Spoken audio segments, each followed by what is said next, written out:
안녕하세요. 이야기가 있는 성운당 학영서재 박하경 작가입니다. 원령 이순옥 시인의 애국강과 인물관에 관한 몇 편의 시를 소개하고 있는데요. 2022년에 생각하는 3.1 운동에 대한 시를 보면서 참으로 많은 생각을 했습니다. 난 어떻게 생각하고 있지? 난 그 시대에 살았다며 목숨 걸고 외칠 수 있었을까?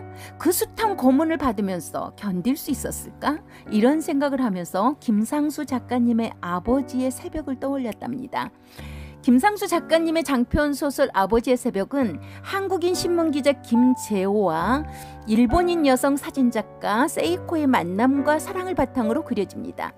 배경은 1979년 박정희 정권 말부터 1980년 5.18 광주 민주화운동, 1987년 6월 항쟁, 그리고 2016년 촛불혁명까지를 배경으로 하고 있죠. 한국 기자 김재호와 일본 사진작가 세이코와의 애틋한 사랑을 통해 군부 독재 시대의 아픔과 미래에 대한 희망을 담아내고 있습니다. 소설의 남자 주인공 신문기자 김재호는 일본 여성 세이코에게 이렇게 말하죠. 제 아버님은 일본 군국주의가 패망하기 전 해인 1944년에 일본인 고등계 특무 형사 고문 기술자로부터 고문을 당해 돌아가셨습니다. 이후 나는 해방된 내 나라에서 일본 관동군 출신 장교 박정희의 군부 독재의 말단 하수인으로부터 고문을 당했습니다. 소설의 여자 주인공이자 나중에 김재호의 아이를 잉태 출산한 일본 여성 사진작가 세이코는 김재호에게 난징 학살 사건을 찍은 한 장의 사진을 추적하는 과정을 이야기합니다. 도쿄에 있는 미국 문화원에서 우연히 한 장의 사진을 봤다. 마음이 흔들렸다. 그 사진은 일본인 종군 기자가 중국의 양쯔강을 배경으로 중국 난징에서 찍은 사진이었는데 듬성듬성 나무가 서 있는 겨울강인데 무수한 주검들이 강가에 쓰러져 있었다. 어린이도 있었고 노인들도 있었고 여자들도 있었는데 그들은 하나같이 민간인들이었다. 차마 눈뜨고 볼 수 없는 처참한 사진 속에서 일본 군인이 중국인을 칼로 베고 찌르고 구덩이에 파묻고 불태우면서도 즐거워하고 있었다. 그 주검을 배경으로 활짝 웃고 서 있는 일본 군인들이 충격이었다. 학살을 자행하면서도 즐거워하는 일본 군인들 모습을 보면서 너무나 놀랐다. 사진을 본 이후로부터 백방으로 사진의 출처를 찾았고 당시 난징을 조사하지 않을 수 없었다.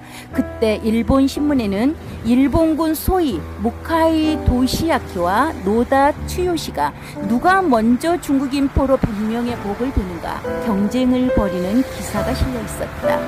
이들의 목베기 경쟁은 마치 운동 경기 중계처럼 며칠에 걸쳐 신문에 보도되었더라. 특파원이 쓴 당시 신문 기사의 제목은 100사람 목베기 경쟁, 신기록 수립, 106대 105 연장전 돌입 등으로 되어 있었다. 당시 일본은 피냄새에 절어 있었고 미쳐 있었더라. 많은 외국인들은 일본 사람들이 예의가 있다 하고 친절하다지만 그런 겉모습 뒤에는 악마적인 힘에도 순종할 수 있는 오랫동안 저절로 길들여진 일본식 질서의 순응함이 있다. 그것을 가리켜 일본인들은 일본 인식의 룰, 질서, 이를 일본말로는 오끼떼라고 한다. 나라 전체가 사람의 마음을 풀어주는 눈물 한 방울도 보여주지 않으면서 거대한 자동 기계 인형들 같이 길들여져 살고 있다고 세이코가 이야기하죠. 이 책을 읽은 어떤 분이 이렇게 후기를 정리했더라고요. 제 마음도 같아서 아릿하고 한국적 울컥함이 올라쳤지요.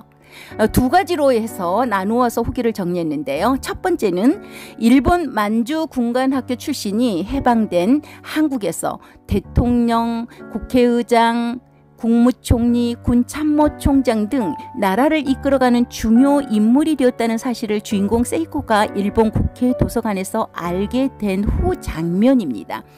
세이코는 맨 마지막 열람객으로 국회 도서관을 빠져나왔다. 무턱대고 걸었다. 그녀는 이방인이 된 것 같았다.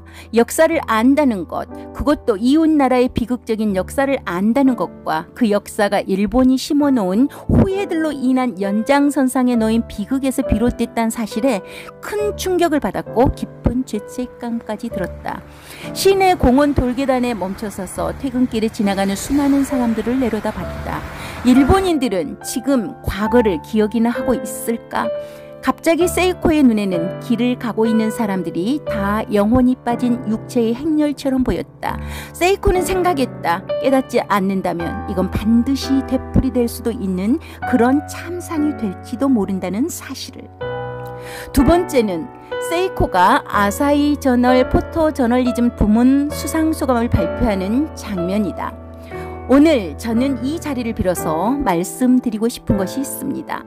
그것은 바로 인간에게 있어서 진정한 자유란 무엇인가 하는 물음입니다. 이 물음은 한국인 김재호, 김상이 저에게 일러주고 가르쳐준 물음이기도 합니다. 진정한 자유는 자유를 위협하고 민주주의를 위협하는 두려움에 대한 정체를 먼저 알아야 한다는 것입니다. 그리고 진실에 대한 무관심에 대해서 주의를 기울여야 하고 경계해야 함을 우선으로 합니다. 진실에 대한 무관심이야말로 인간 인격의 가치와 존엄을 해치는 것이고 인간의 자유로부터 멀어지는 것이기 때문입니다. 오늘 저는 특정한 정치적 신념에 대해서 말하고자 하는 건 아닙니다. 정치는 저에게는 관심 밖의 일이었습니다. 그러나 이 사진집 아시아의 상처 사진을 찍으면서 인간의 정치에 대해서 알았고 정치에 있어서 민주주의 중요성을 새삼 더 알아야 한다는 자각도 하게 되었습니다.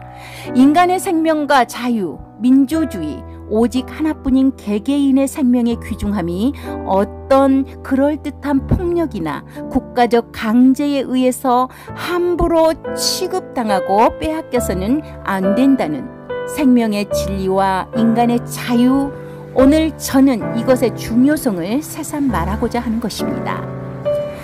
이 책은 저자와 같은 시대를 살아온 분들에게 과거를 되돌아보는 시간을 주고 나처럼 군부 독재 시대의 민주화 운동을 경험해보지 못한 분들에게는 새로운 깨달음을 줄 것이다.